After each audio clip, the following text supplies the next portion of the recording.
Oh, my goodness. Oh, God. There's another one. Now it's obvious, I think, that there's a second plane just crashed into the World Trade Center. I think we have a terrorist act of proportions that we cannot begin to imagine.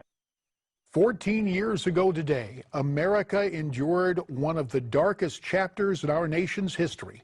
An attack in New York City on the Twin Towers and outside Washington at the Pentagon, which resulted in the deaths of almost 3,000 people. Many victims and first responders still deal with the aftermath of that attack. Meantime, Al-Qaeda renews its call for terror in its latest magazine. They call for lone wolf attacks and assassination of American billionaires. For more on this troubling story, we welcome in from Newsmax Washington counterterrorism expert Ann Speckhard. Ann is the author of the book Bride of ISIS, One Young Woman's Path in Homegrown Terrorism. And joining us via Skype from New York, former INS officer Michael Cutler, who testified before the 9/11 Commission. We welcome both of you to Newsmax Prime. Thank you for having us. Michael, first to you. Al-Qaeda said in its magazine they're seeking to recruit specifically African Americans, saying they're, quote, against the oppression and injustices directed towards you, close quote. What is Al-Qaeda up to? Well, look, they're trying to get into the minds and hearts of people who perceive themselves as being disenfranchised. I mean, look what they're trying to do. Get people in a foreign country to kill their neighbors, kill their fellow citizens.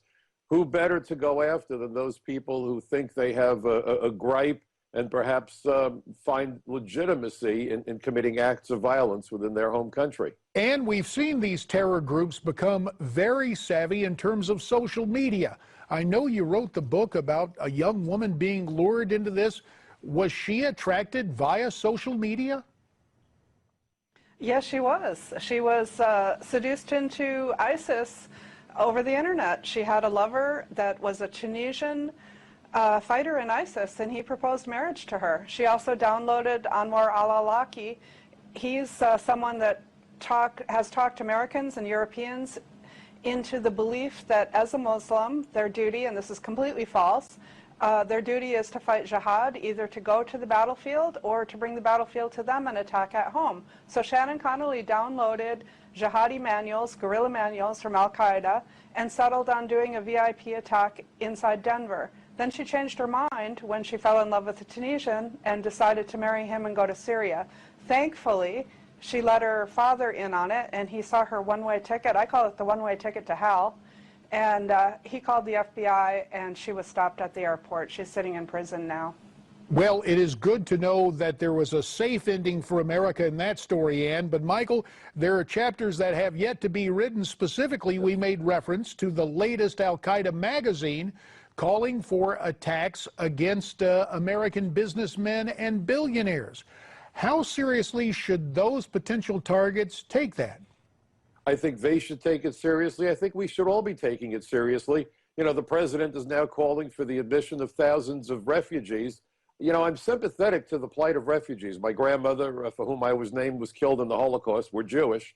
But the point is that we don't even know who we are admitting. There's no way to properly vet these folks. Back in November of last year, Newsweek did a report on how our military is finding it virtually impossible to properly vet recruits to help our military fight the war overseas.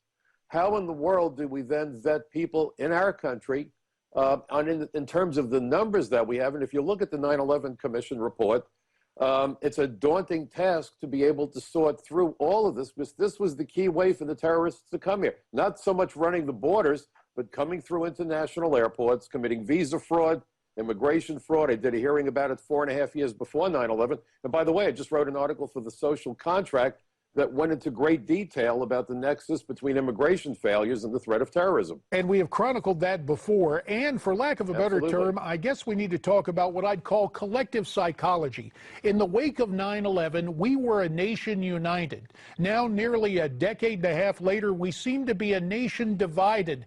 Why is that psychologically? 45 seconds.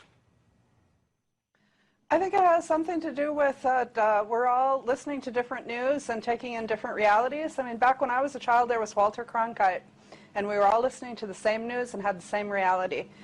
But that's not the case anymore. And of course, during times of crisis, people do get more attachment-oriented and do come together. But, you know, a diversity of opinion is not a bad thing. And I do have to say that we haven't seen refugees, it's very rare that they have been arrested on terrorism charges. There are some, No, I have to, but I it's have to very disagree. rare. It's If you look, Here's what we will have to, we will community- bring you both back in the days ahead to have this very important discussion. For now, you both need have to. our We need thanks. to. We'll have that discussion. You hear a diversity of opinion. What's your opinion? We'd love to hear from you. Write us at newsmaxtv.com/comments. There's more right after this.